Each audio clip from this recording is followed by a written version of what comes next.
Do you wish you could get virtual attendees to turn their cameras on? Is engagement the number one issue on your virtual meetings? Do you want your meeting to be the most engaging virtual meeting? Well, welcome to the Engaging Virtual Meetings podcast. In this podcast, we'll talk to the top people around the world in virtual meetings and give you, the listener, the best ideas to host engaging virtual meetings. Make sure that you click subscribe so you can get the latest episode of the Engaging Virtual Meetings podcast. Now, let's welcome your host, the author of the #1 Amazon hot new release, Engaging Virtual Meetings, John Chen.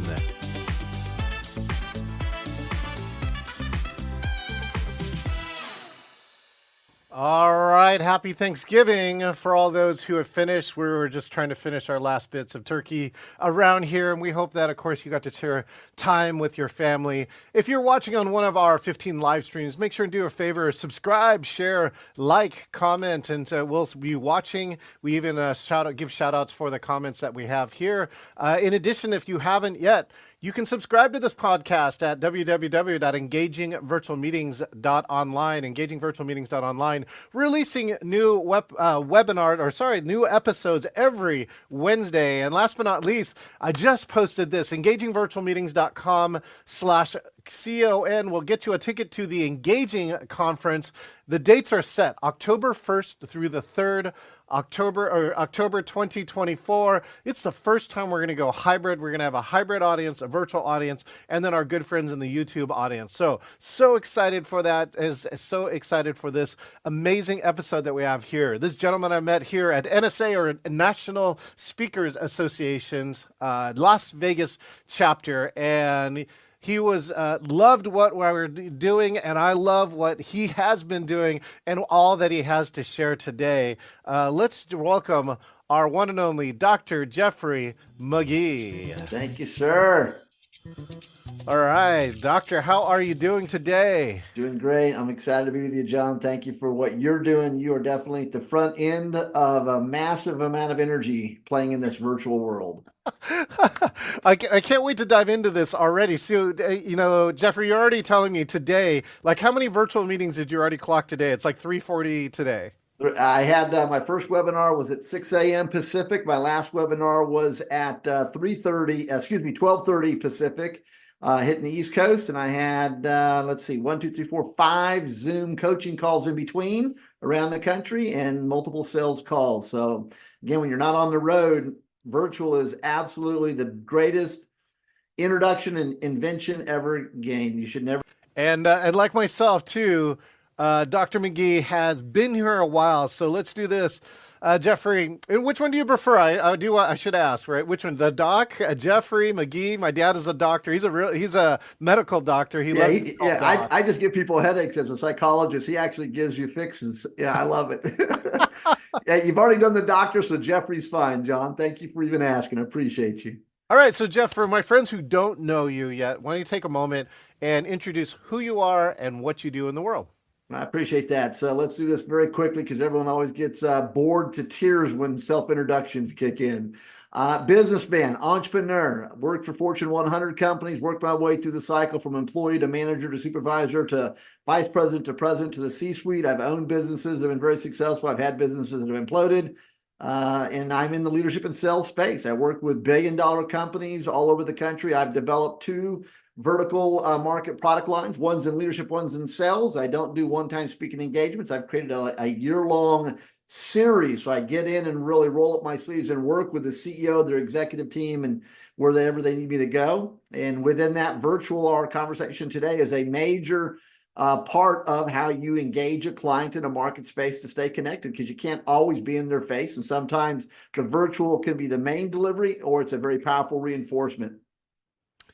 That's amazing too. I love that you have a speaking model that is not a one-time. So many speakers look for the one shot, and it is difficult. It's not the easiest thing to get into the relationship, but I think that you probably found over your years, Jeff, that once you get into the relationship, that it kind of snowballs, right? It's huge. I mean, and every business serves a different market space, whether we're in a fast food restaurant or we're in home repairs or we're in, electrical distribution or whatever. And speaking and training is no different. If you're a true SME, subject matter experts, that's the first element, John, you and I know differentiates. I don't know what the hard stats are. I'll say maybe 90% of the people who are in a business of moving their mouth and talking truly are not subject matter experts. They've worked 2 or 3 years in one job, 2 or 3 years in another job. If you look at their LinkedIn profile, it becomes very alarming if you have one brain cell.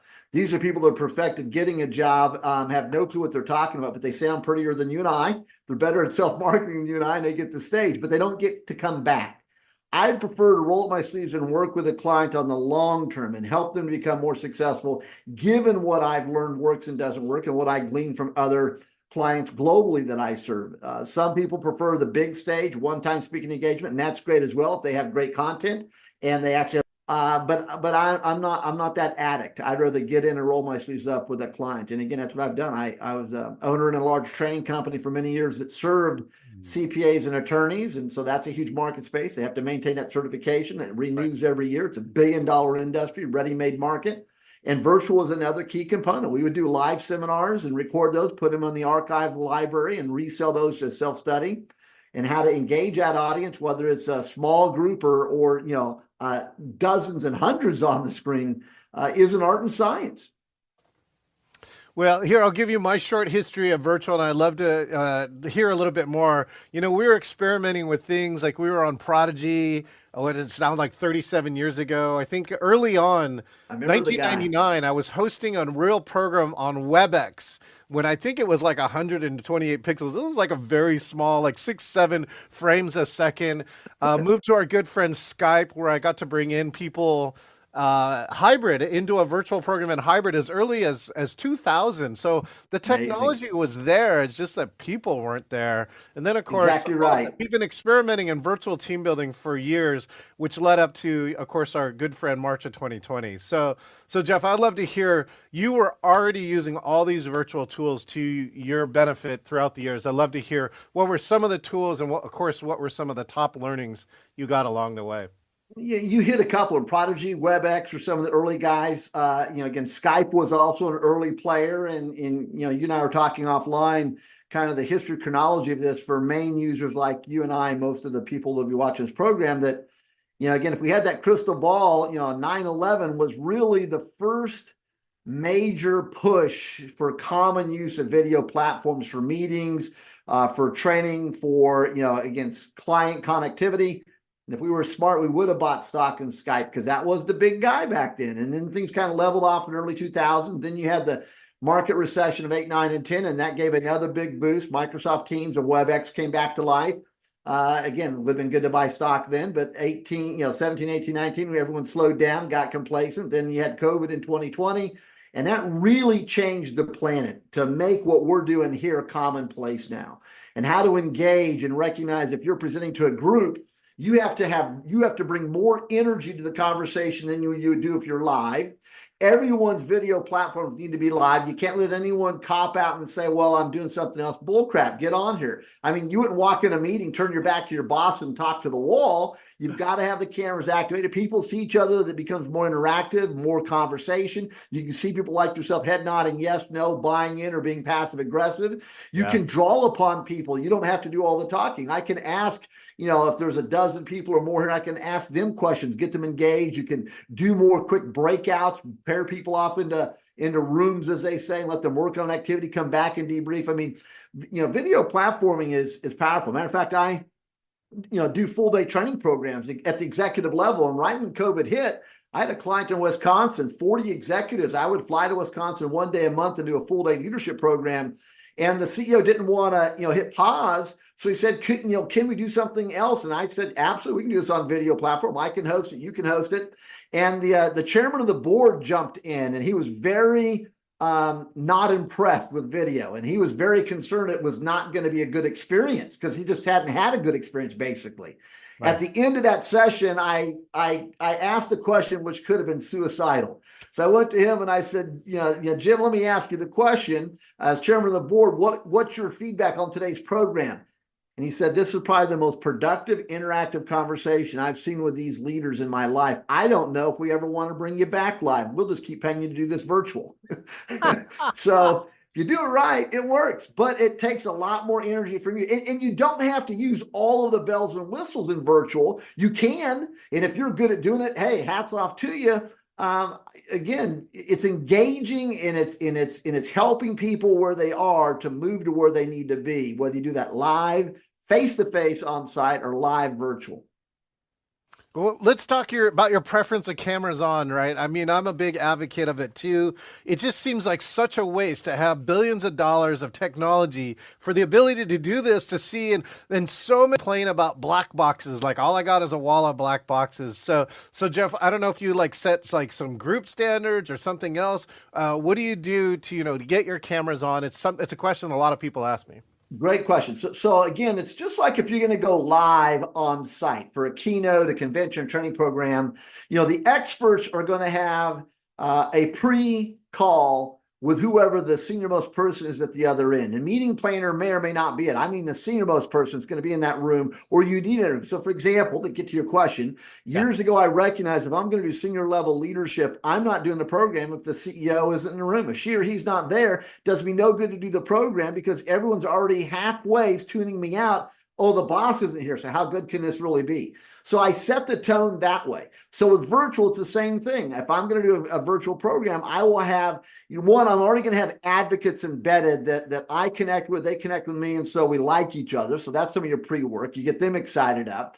Then you're going to also pre-set up by, again, what are the rules of engagement? Am I sending everyone a digital workbook ahead of time, for example? Am I sending them a hard copy workbook, just like I'm going to be live? Do you have all your materials? Here's the program. I'll have someone monitoring the chat if it's not me, and all cameras on. So all of that will have been addressed ahead of time, yes. And usually, ideally, you want that going from the senior most person of the team. Hey, the program's going to be next Monday. Dr. Magee is going to be live. We're signing in at 9 a.m.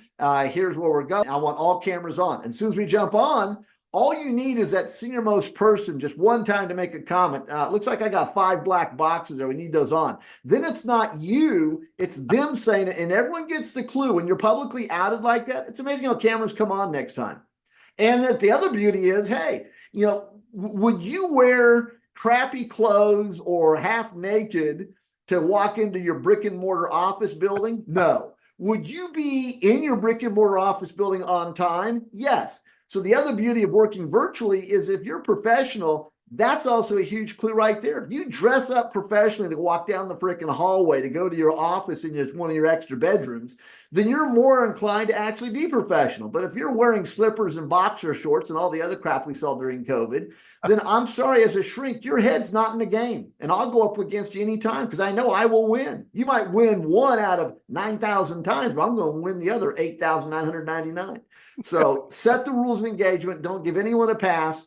Nice. And if someone can't turn a camera on, out them or say, hey, politely, obviously you're a little bit busy on some other things. You might as well just sign off and get with one of your colleagues and find out what we talked about today. Boot them out of the room. Yeah, I've had that. I've had some of my friends who were able to saying if you don't turn a camera on, they tell them ahead of time though. But if you can't turn a camera on a certain meeting, that they will remove them from the meeting now.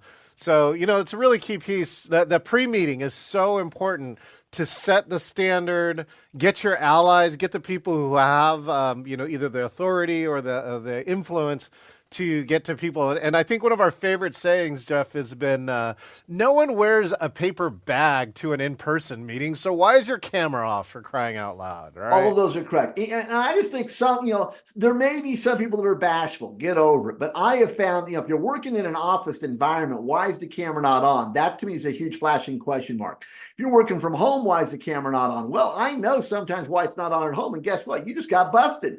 Because again, it's 3:00 in the afternoon. Would you be in the office, disheveled and not showered and etc.? No, no one would. So why are you working from home at 3:30 in the afternoon? And I don't want to turn the camera on. I haven't done my hair. Well, that sounds like a personal problem, not mine. I didn't know. I'm not dressed up. Well, guess what? You're about to be embarrassed. Show us your ugly birthday suit. Flip the camera on. So it just boggles my mind at the level of complacency that we tolerate in America. Let's bring it back to business so I don't go off on a tirade. And again, people would not act in most virtual situations if they were in a physical office. So to me, if you're working virtually, you should bring the same level of professionalism to that game, period, every time. And I've even coached some clients. As a matter of fact, just this last week, I had a program where I had, the Hollywood squares going on here on the camera. And the backgrounds for, majority of everyone on the camera was the same company, and it was all their own backgrounds. No one really had a virtual. And so afterwards, I politely sent an email to the marketing director and said, hey, here's a quick idea from brand marketing. Create a couple of slides that everyone can use virtually with our logo on them. So I said, we, not you, so I made me a part of the conversation, that we can use and send those to everyone and show them how to use them. So the next time they're talking to a client, it's not their, bedroom window curtains they're seeing, and or we're having a meeting, it's all professional. And send me one, because I would like to use them every time I sign on as well. I mean, during COVID, I probably had 20 different virtual client backgrounds I was using on a regular basis. And a lot of times what we think is a norm if you live in these virtual worlds is not really a norm for others. And so they go, oh my God, what a great idea. You win, they win. And what you then do indirectly is you raise the professional bar without having to say it. Yeah, I love that. So for conferences, I can end up creating customized ones like this. This was for the presentation summit, and we made this. This was in, Monterey. Have you ever been to Monterey Bay Aquarium? Absolutely. It's beautiful. Beautiful. Yeah. So this was in a restaurant that was in there. I ran my camera for 30 minutes and I make them a custom background. Actually has their logo, in one of the top corners. Such a huge opportunity for that. I want to know, Jeff, what did you do beforehand? Like, you have this coaching mentality, instructor mentality. I'm kind of curious, where did it come from? Like, did you coach or teach earlier on in your life? Great question. So no, in terms of the last part, I didn't grow up as a teacher, as a coach. That wasn't my background. I did go to college to be a journalist, and I did broadcast news and print business journalism in Kansas City for a couple of years. So maybe a little bit from there, getting out of my introvert shell. But I think that probably comes from having managed and led large staffs over the years, that you realize, you can get more done if you motivate and coach through them and get them to raise up to peak performance, and you just bring that same trait and skill set to here. However, with that said, I've spent, indirectly and directly almost 40 years doing what I'm doing right now, which is, again, working with leadership teams, coaching leadership teams, doing the training programs, writing curriculum for actually some of the largest training houses in America, Skill Path Seminars, Fred Pryor, and Career Track. There's probably hundreds of trainers that have been trained on my intellectual property that have subsequently presented it to tens of thousands of human beings on the planet that, for years I used to get royalty checks off of some of that content. But it's just a continuation of doing what you and I do here. But when I'm in front of a group doing leadership training, I'm not on the stage. I may be there at some point, but I'm working the room. I'm off the stage. I'm with them because it's us. It's about us. Right. And I think in virtual, you have to do the same thing. Bring the energy, just like my office here. I had it built in a way where I've got lights in all directions, and it's a 3-foot runway. I can walk and stand back and forth and move around a little bit. Again, the setup is set up in a way that goes to my personality. So I don't necessarily need a virtual. I do use virtuals, as I made comment a minute ago. But again, it's working the environment and enjoying what you're doing. So is that where the energy comes from? Because you said you bring more energy sometimes to a virtual than an in-person. I'm wondering why you say that, and what are some of the different ways that you bring that energy? Great question. So in virtual, I think some of the stagecraft is the same in both. Again, hand gestures, like when you're on virtual, you have to bring your hands up here further, closer up, but you have to be careful you don't cover your face, but you've got to bring them up. If you're on stage, you got all this stuff here, but on screen, now I've lost my arms. So you have to be careful of your spacing. Again, when I look at the screen, whatever screen I'm looking at in here where the audience is, one of the techniques that I share when someone says, hey, can you give me some stagecraft, which is not my space. Patricia Fripp, Darren LaCroix, there's a lot of just giants in the industry you want to go to for that. Yeah. But some of the things I would share is I use a concept I call it the plus sign. So I'm looking at a live audience. I visualize a piece of glass between me and the live audience.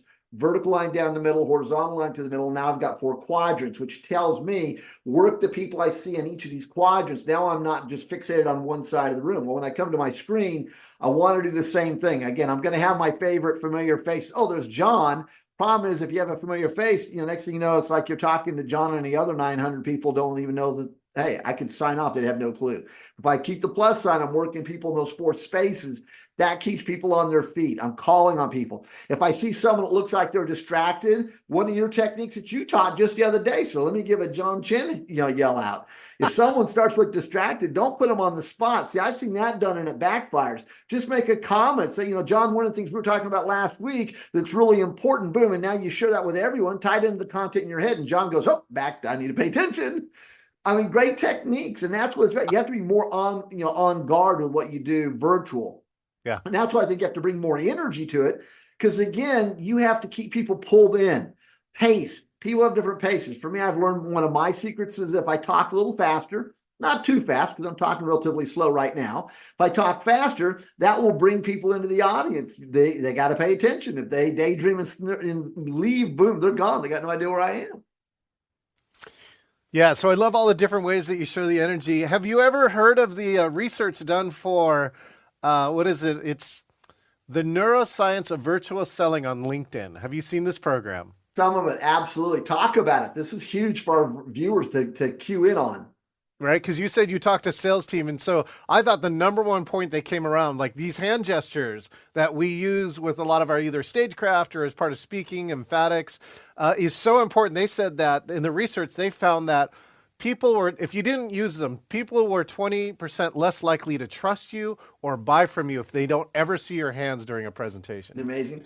Yeah, it's such an amazing, body language. Yep. And a lot of times, I'll have a pin, for me to remind myself not only to take notes if someone says something great, which then sends a signal to the audience to take notes, or if they're typing and taking notes. But I'll keep that because then that's another element, and I can use it as a tool. I can lean into the camera more here. Now they have a big head. I can move back. I can put the pin down. I can use the gestures. Sometimes I will, adjust my voice. I'm not that I'm, trying to be an impersonator of other people's voice and tones, but I'll change my voicing to illustrate points, pick up the energy, slow down.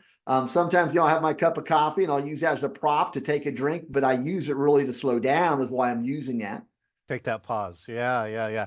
Okay, so have you ever heard of this tool called Virtual Sapiens Sidekick? No, teach me. So in this one, this is like AI trying to help you. There's AI that comes in. It only reads allows your camera to pick up things like this. Whether you vary your voice, whether you're uncentered, whether you're too high or too low, right? And it will then reward you. It actually has a gamification system built in it. On my side of the screen. Oh yeah, so cool. It'll give you all these like coaching on the fly. Like I'm using, I don't know if you've heard of our good friend Udly. Have you heard of that one?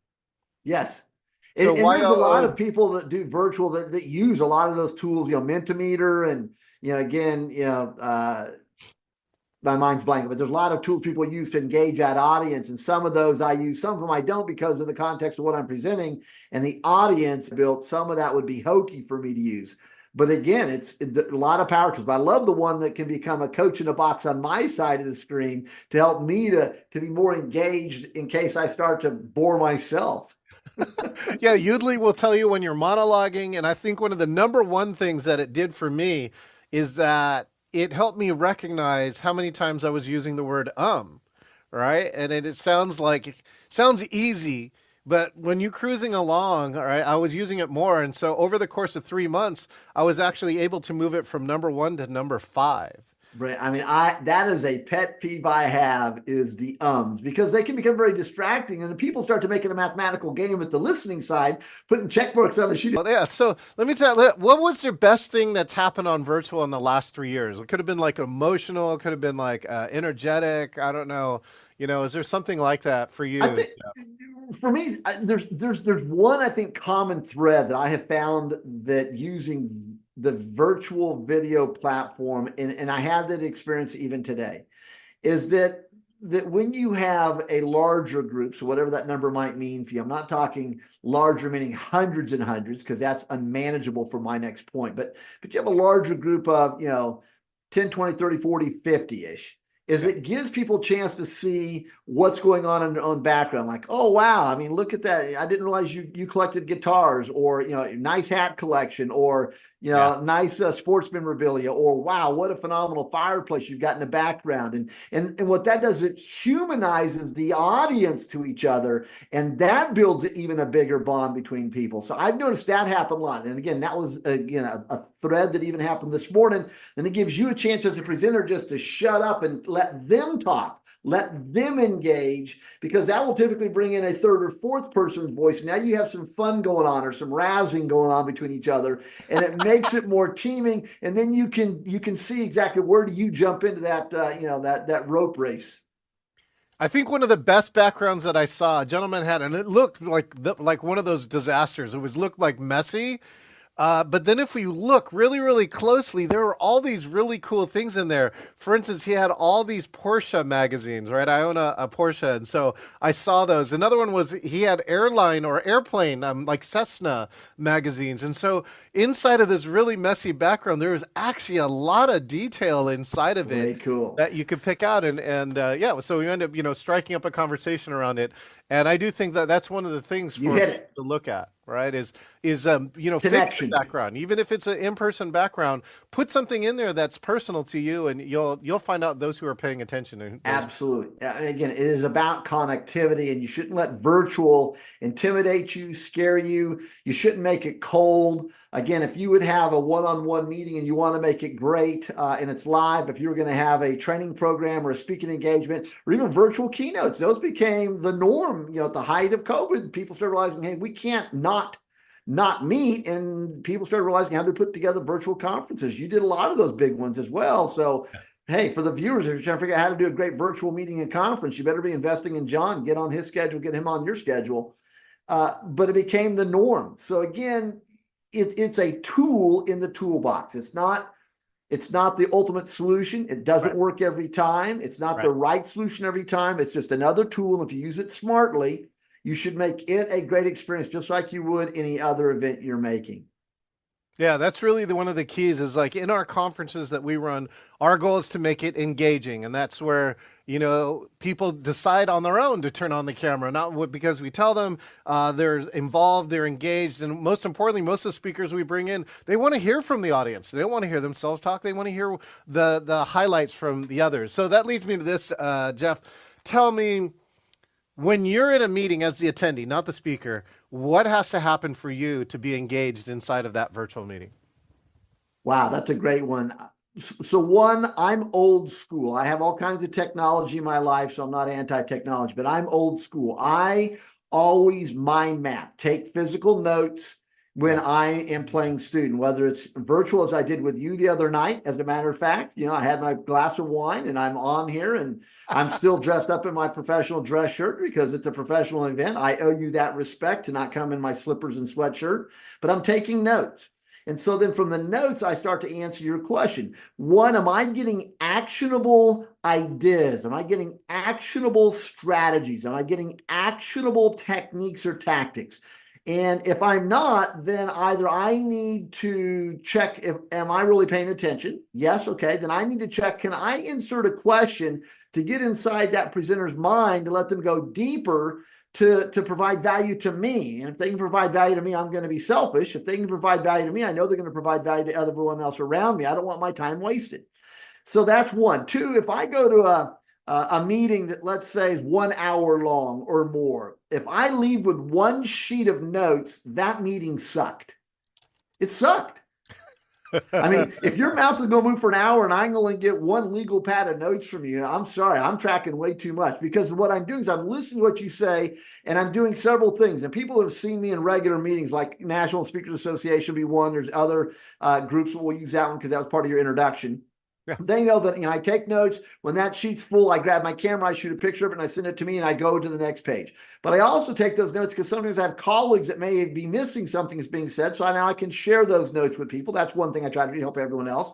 But then from that, I'm also listening, and if I get an action item, I'll grab my calendar and I'll write a note on next Thursday to do X, Y, and Z, and I'm back to taking notes. Or I'll grab my phone and send myself or someone on my staff a note, a message, hey, talk to me about X, Y, and Z. So I'm looking for actionable. It may not be be right this second, but if I can leave with a half a dozen to 20 notes throughout my calendar over the next 10 days of things I need to do because of what you've just said, if I can take your model that you taught basically, and I won't give the secret away, people need to pay you some money to hear it, but if I use your model and I can use that to engage on a coaching call, if I can use it to engage in my own training or speaking, I'm getting actionable ideas and notes. I mean, when you did your program, not only did I get actionable notes, but before I even knew you had a podcast, I was thinking, okay, wait a minute. I do a magazine called Professional Performance Magazine, 500,000 readers, been out for 33 years. Huge people write for the magazine.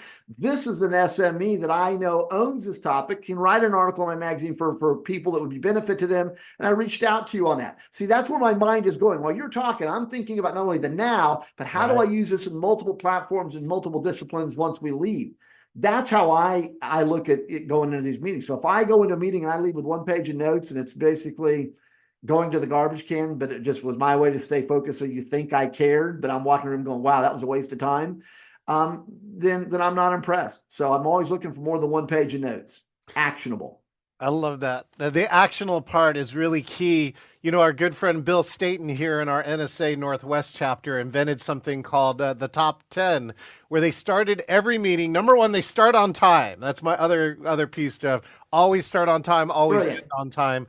But they would present something in the first 10 minutes, and it had to be actionable, something that was like, a tip. And what was great is by starting that first part of the meeting with something actionable, who was a different speaker, it immediately gave somebody the tangible value saying, everything else after this is like a bonus, is extra, it should be gravy if it's really, really good. I like what Bill's doing. When I was president of the Oklahoma NSA chapter, which is when I received my CSP in 2000, we added a 30 to 45 minute module into our half-day meetings. And we call it the CSP Accelerator. So we always have a CSP or someone that would have value to someone at that level as an additional speaker to our meeting on top of our featured speaker. And they do the CSP Accelerator. It's the exact same element. If you can get value out of that one, then everything else is gravy. When I was on the Salt Lake City Mountain West chapter board, did it there. And here in Vegas, I've been president twice, and we've been doing it here since I came here 10 years ago. Same thing as Staten. I mean, if you can have something that's actionable, and also gives you a chance to highlight another SME within your chapter or someone you're bringing in from the outside, it can help at that level, raises the bar of professionalism, and then people get action. And that's what it should be about. You should never play to the lowest denominator. In any professional trade, you should never play to the lowest denominator. You can have programs as a sidetrack for emerging professionals in that industry, or someone who's new transitioning into whatever the industry is. But if you're talking to a room full of people that are supposed to be doing it, you should come in and raise that bar every time on those people. You do that, you attract all the A stars. You don't do that, you run them off. That's a great idea. I just received my 5-year pin for NSA, and I'm about to go and apply for my CSP. For those who don't know, do it. Certified Speaking Professional. Jeff, I would love to hear from someone who's been a CSP now for 23 years. I'd love to hear any either advice or somebody for new who is applying. So and that's a great question. So here's how I address it, and let me respond to it in more of a macro way. Sure. If you're a professional in anything on this planet, as you're listening or watching us right now, there is a trade association for you. You made comment your father's a medical doctor. So within the medical doctor industry, there's a bazillion sub trade specialists, orthopedic, heart, whatever.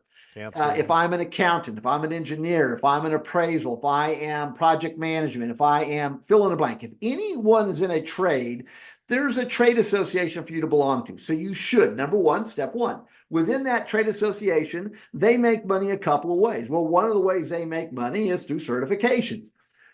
The implied comment is if you have those certifications, you're vetted to be somewhat legitimate and therefore a safe purchase for the person on the road that doesn't know better. If I want to buy, again, did you go to law school? Great.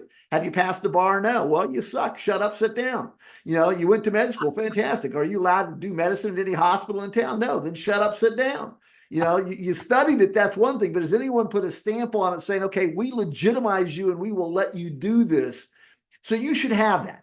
Within the National Speakers Association, they have one earn certification, and that's the CSP. They give you up to 5 years to earn it. If you can't earn it in 5 years, you should start over. I personally have a problem with 5 years. I think that they should only give you 3 years to get it, because one of the requirements is income earned. The other is number of customers, clients, testimonials, feedback, a great documentation trail, etc. I love the model, but the income part, again, gives you a way to measure. But 5 years, $250,000, that doesn't impress me. It means you're making roughly $50,000 a year, and that's poverty pay. If I want to get in this and I want to be, professional, then 250 should be what you're making every year, not every 5 years.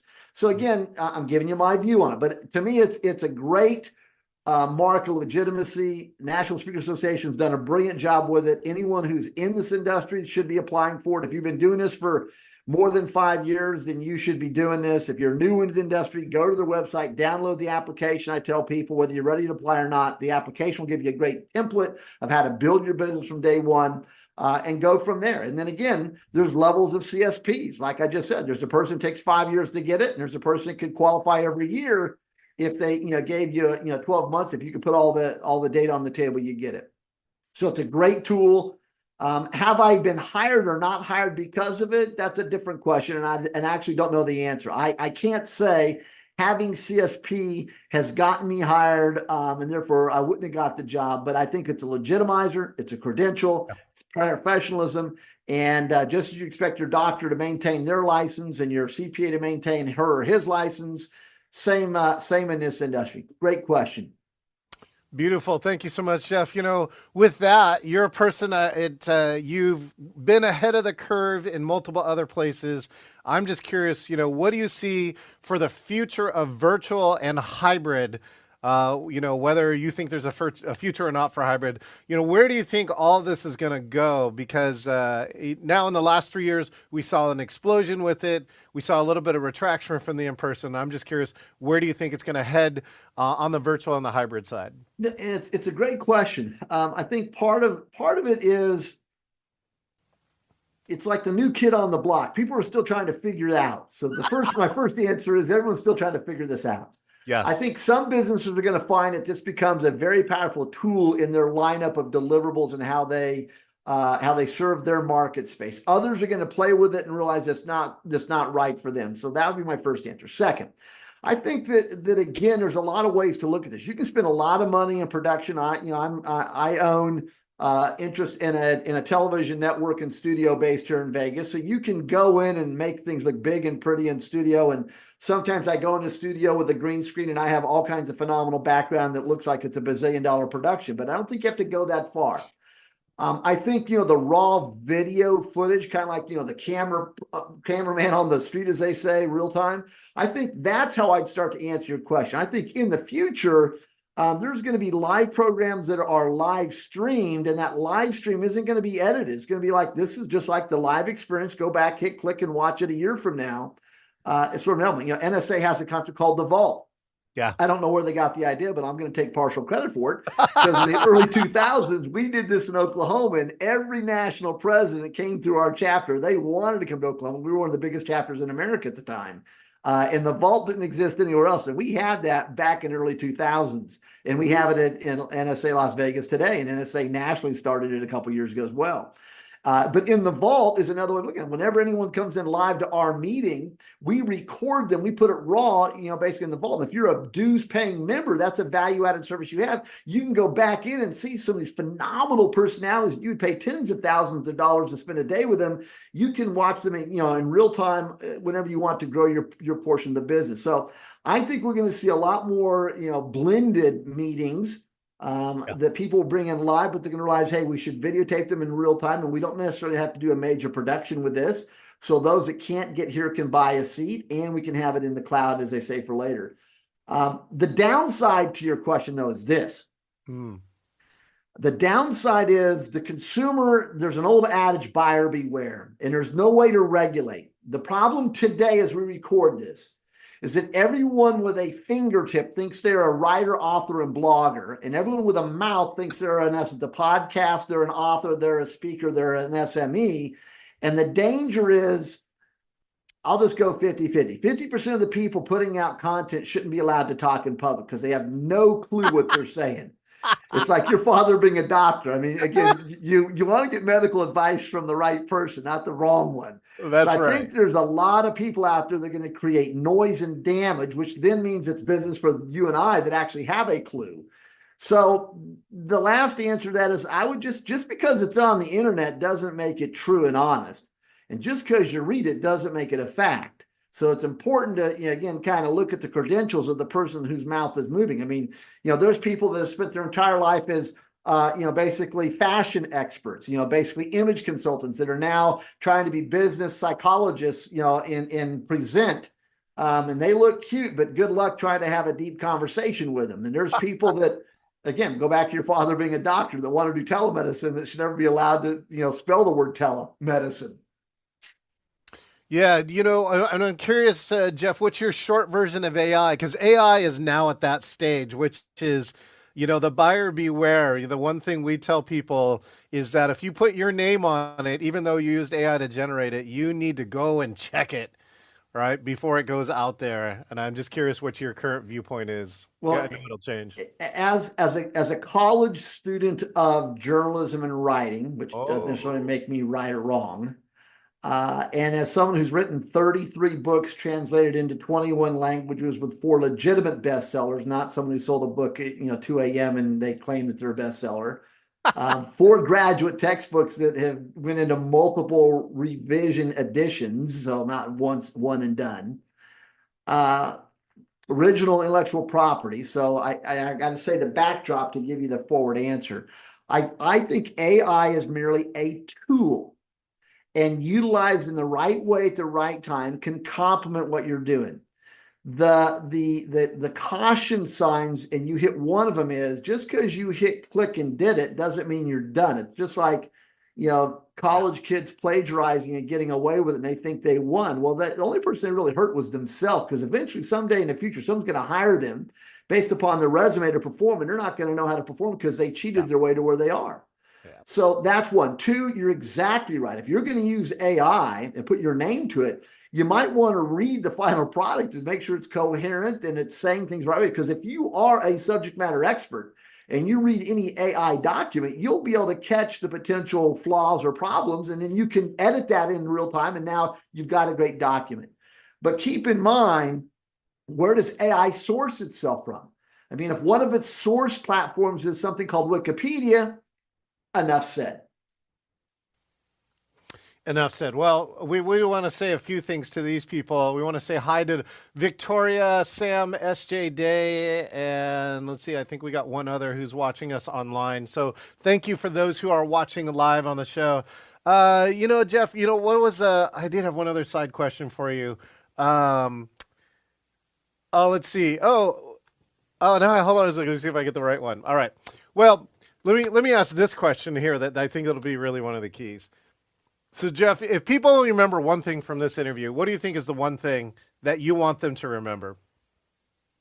I'm going to use the word legacy.